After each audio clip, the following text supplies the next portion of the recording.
Hey, it's the Great White Capper coming to you late night West Coast, Sunday, October 26th. I'm going to give you a little bit of action for the upcoming NFL games later today.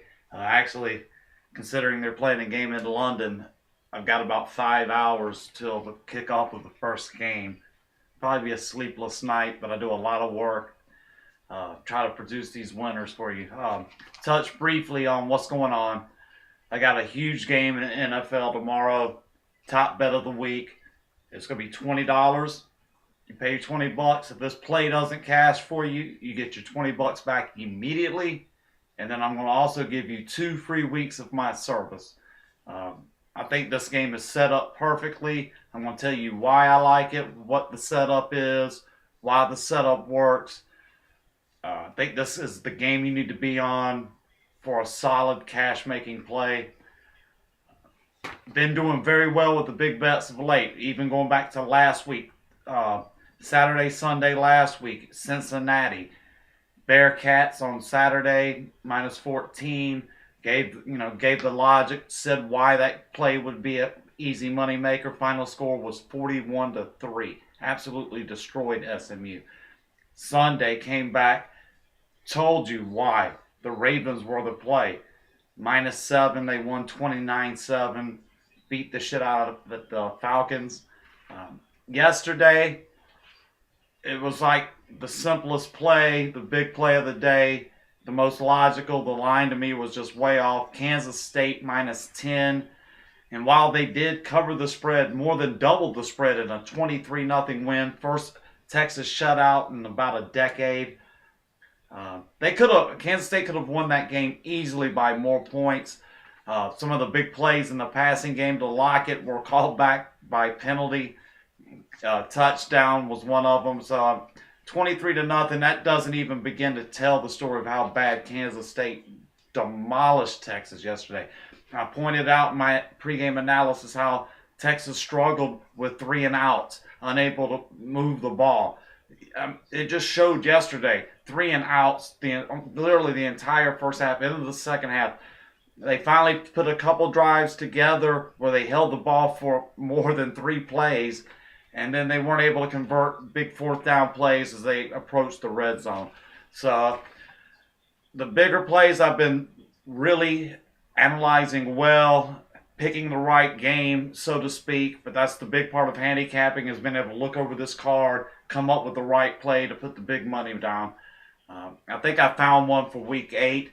Like I said, come to the website, thegreatwhitecapper.com. The link will be up there for you to get $20 guaranteed, money back, 2 weeks of service. Well, I want to get people to try this. I think you might be happy with this play, and it's really a play I want to promote to get people to try my service. I'm going to give you a couple plays. First, let's go ahead and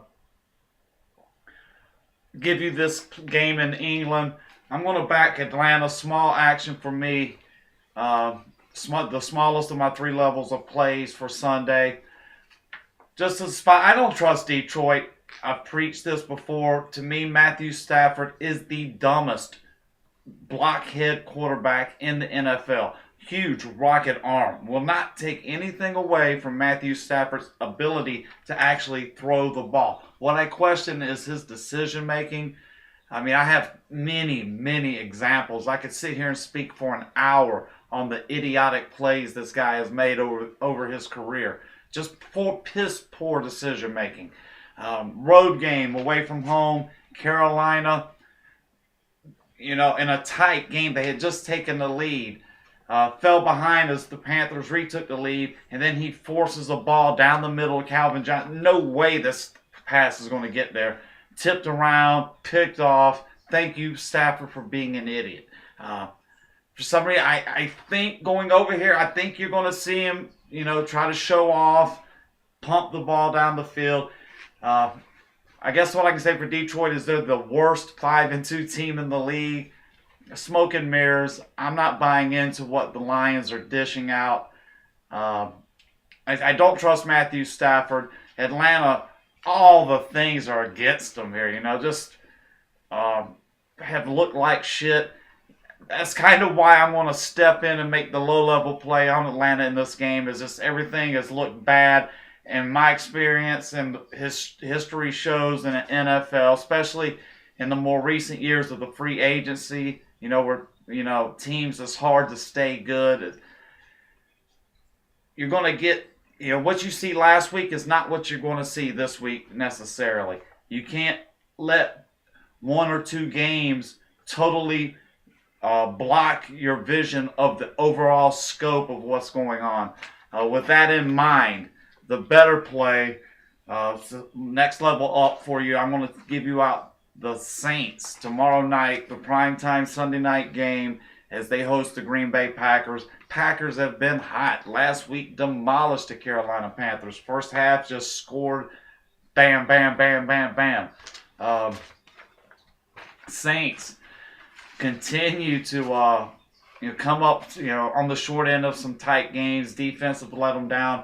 I will say for the Saints, they've had a road-laden front end of the schedule. I believe this will be only their third road game of the season.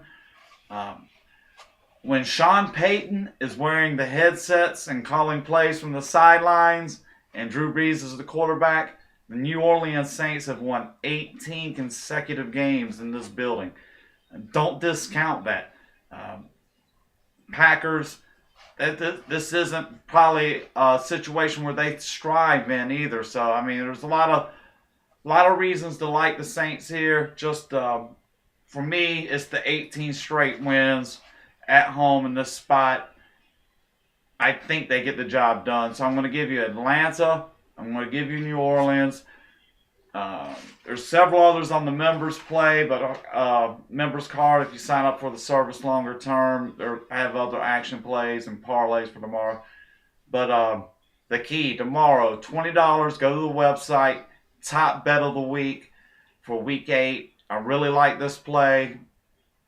Play doesn't hit, $20 back, 2 free weeks of service. I'm way past the 7-minute mark. I was going to talk a little bit about some other things, but I'm going to try to save that for another time, guys. Best of luck to everyone with your action. I hope everything works out for everybody. Good luck tomorrow. Talk to you later.